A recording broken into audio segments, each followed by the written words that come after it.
नमस्कार मित्रमैत्रिणींनो, माझ्या यूट्यूब चॅनलमध्ये तुमचं स्वागत आहे. 27 फेब्रुवारी शुक्रवार रोजी आहे आमलकी एकादशी. फाल्गुन महिन्याच्या शुक्ल पक्षातील एकादशी तिथीला आमलकी एकादशी किंवा आवळा एकादशी असं म्हणतात.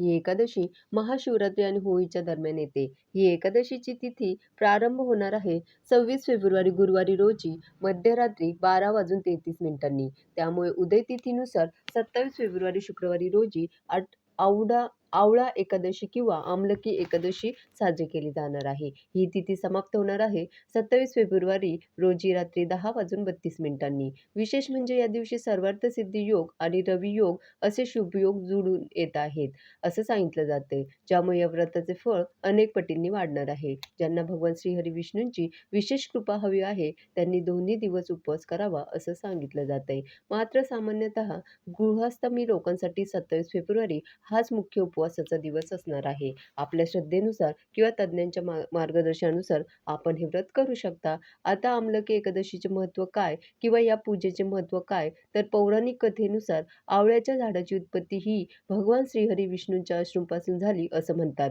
या झाडामध्ये भगवान श्रीहरी विष्णू आणि माता लक्ष्मीचा वास असतो असं मानलं जातं. या दिवशी आवळ्याच्या झाडाची पूजा केल्याने घरात सौभाग्य आणि उत्तम आरोग्य लाभतं असंही म्हटलं जातं. आता आधी सांगितल्याप्रमाणे 27 फेब्रुवारी रोजी आमलकी एकादशी आहे आणि याच दिवशी उपवास केला जाणार आहे. या व्रताचं पारण हे 28 फेब्रुवारी रोजी शनिवारी सकाळी 6:47 पासून ते सकाळी 9:06 दरम्यान करता येणार आहे. असं म्हणतात की द्वादशी तिथी संपण्यापूर्वी उपवास सोडणं शास्त्रानुसार अत्यंत शुभ फलदायी मानलं जातं. आता पारण म्हणजे काय आणि त्याचे नियम काय? तर एकादशीचा उपवास सोडण्याच्या क्रियेला पारण म्हणतात. त्याचेही विशेष महत्त्व आहे आणि नियमही आहेत. व्रताचे पारण नेहमी एकादशीच्या दुसऱ्या दिवशी द्वादशीला सूर्योदयानंतर करावं असं म्हणतात. द्वादशी तिथी संपण्यापूर्वी पारण करणं अत्यंत आवश्यक आहे. जर द्वादशी तिथी सूर्योदयापूर्वी संपली असेल तर सूर्योदयानंतर लगेचच पारण करावं. द्वादशी तिथीचा पहिला दिवस 1/4 भाग म्हणजे हरिवासर योग या काळात उपवास सोडू नये असंही म्हटलं जातं. हा काळ संपण्याची प्रतीक्षा करावी. पारण करण्यासाठी प्रातः काळ म्हणजे सर्वात उत्तम मानला जातो. दुपारी म्हणजे मध्यान्ह काळात उपवास सोडणं टाळावं. काही कारणास्तव सकाळी शक्य नसल्यास मध्यान्ह काळ उलटल्यानंतर पारण करावं असंही सांगितलं जातं. आता काही विशेष गोष्टी जाणून घ्यायच्या झाल्या तर 28 फेब्रुवारीला पहाटे 4:05 सुमारास वासर संपत आहे. त्यामुळे सकाळी 6:47 नंतरचं पारण करणं शास्त्रानुसार अगदी योग्य मानलं गेलंय. आता आधी सांगितल्याप्रमाणे 28 फेब्रुवारीला शुक्रवारी पूजेचा शुभ मुहूर्त सकाळी 6:48 पासून ते सकाळी 11:08 पर्यंत असणार आहे. या दिवशी सर्वार्थसिद्धी योग आणि रवी योग असे अत्यंत शुभ योग जुळून येत असल्याने भक्ती आणि व्रतासाठी हा दिवस अत्यंत प्रभावी मानला जातोय. आता आमलकी एकादशीच्या दिवशी नेमकं काय करावं? तर एकादशीला सकाळी लवकर उठून स्नान करून सूर्याला जल अर्पण करून दिवसाची सुरुवात करावी. जल अर्पण करताना ओम सूर्याय नमः या मंत्राचा जप करावा. किमान 108 वेळा तरी जप करावा. या दिवशी घराच्या मंदिरात किंवा देवघरात इतर कोणत्याही मंदिरात आपण भगवान श्रीहरी विष्णू आणि माता लक्ष्मीची पूजा करावी. पूजेमध्ये दक्षिणावर्ती शंखाने भगवान श्रीहरी विष्णूंचा अभिषेक करावा. यासाठी केशर मिश्रित दूध शंखात भरून भगवंताला अभिषेक करावा. पूजेदरम्यान ओम नमो भगवते वासुदेवाय या मंत्राचा जप करत राहावा. आता या तिथीला भगवान श्रीहरी विष्णूंचेही व्रत करावे. उपवास करणाऱ्या भक्तांनी एकदाच फळे खावी.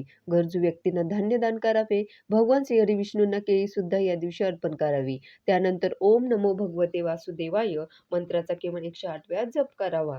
एकादशीला सूर्योदयानंतर तुळशीजवळ दिवा लावून परिक्रमा करावी. मात्र रात्री तुळशीला हात लावू नये. आवळ्याच्या झाडाची सुद्धा या दिवशी पूजा करावी. हे विशेष महत्त्वाचं आहे, कारण आवळा हा आयुर्वेदातही महत्त्वाचा मानला जातो. असं मानलं जातं की आवळ्याची उत्पत्ती भगवान श्रीहरी विष्णूंनी केली होती आणि त्याचा भगवान श्रीहरी विष्णूंशी विशेष संबंध आहे.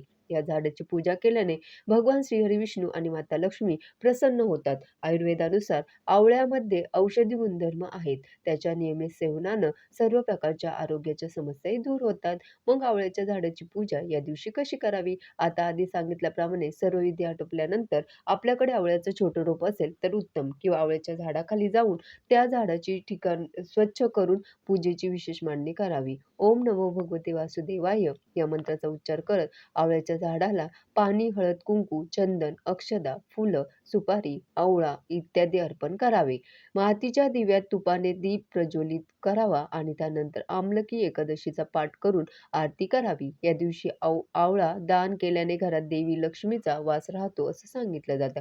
आता आमलकी एकादशीच्या दिवशी हे सर्व करणं शक्य झालं नाही, तर एक छोटीशी पूजा तुम्ही करू शकता.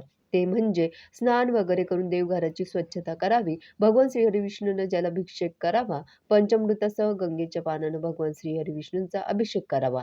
भगवान श्रीहरिविष्णूंना पिवळे चंदन आणि पिवळी फुलं अर्पण करावेत. तुपाचा दिवा लावावा. शक्य असल्यास उपवास ठेवावा आणि उपवास करण्याचा संकल्प करावा. आमलकी एकादशीचं व्रत कथेचं पठण करावं. ओम नमो भगवते वासुदेवाय या मंत्राचा जप किमान 108 वेळा करावा. भगवान श्री हरिविष्णू आणि माता लक्ष्मीची पूर्ण भक्तिभावाने आरती करावी, त्यांची पूजा करावी आणि तुळशीचं पान ठेवून भगवंतांना नैवेद्य अर्पण करावा. शेवटी क्षमा याचना करावी. अगदी साधी सोपी पूजा तुम्ही आमलकी एकादशीच्या दिवशी केली तरी तुम्हाला या व्रताचं पूर्ण फळ मिळू शकतं. आता आमलकी एकादशीला आवळ्याचं महत्त्व काय? तर साधारणपणे होळीपासून शरद ऋतू संपून वसंत ऋतूचा आरंभ होतो. वसंत ऋतूत तापट उन्हाळा अनुभवायला मिळतो. अशात गोष्टी फार उष्ण होऊ लागतात. त्यावर उपाय म्हणूनही आवळ्याकडे पाहिलं जातं. आवळ्याचे औषधी गुणधर्म आणि उपयोग अनन्यसाधारण आहेत. मधुमेह, हृदयाच्या आजारात, पचनक्रिया, वजन कमी करणं, हाडं मजबूत करणं, डोळ्यांसाठी गुणकारी संसर्गांपासून संरक्षण करणं असे आवळ्याचे उपाय आहेत. म्हणूनच आमलकी एकादशीच्या दिवशी आवळ्याच्या झाडाची पूजा केली जाते. आता या दिवशी सुख समृद्धी मिळवण्यासाठी आता काय करावं? काय करू नये? तर अंमलकी एकादशीच्या दिवशी दानाला विशेष महत्त्व आहे. त्यामुळे आपण या दिवशी विशेष दान करावं. आवळा भगवान श्रीहरी विष्णूंना खूप प्रिय आहे. म्हणून अंमलकी एकादशी ही भगवान श्रीहरी विष्णूंना समर्पित आहे. त्यासाठी या दिवशी आवळा दान करावा. यामुळे भगवान श्रीहरी विष्णू प्रसन्न होतात. आमलकी एकादशीचं व्रत केल्यानेही एकदा गायदान केल्याचा फळा इतकं पुण्य मिळतं. असं सांगितलं जातं. त्याचबरोबर आमलकी एकादशी दिवशी काळे तीळ दान करावेत, हे शुभ मानलं जातं. या एकादशी तिथीला काळे तीळ दान केल्याने पितरांना शांती मिळते आणि पितृदोषापासून मुक्ती मिळते. एवढंच नाही तर काळे तीळ दान केल्याने घरात सुख समृद्धी येते, असंही मानलं जातं. शिवाय या दिवशी तुम्ही जितके तीळ दान कराल, तितके वर्ष वैकुंठात शांती आणि आनंद मिळतो, असंही मानलं जातं.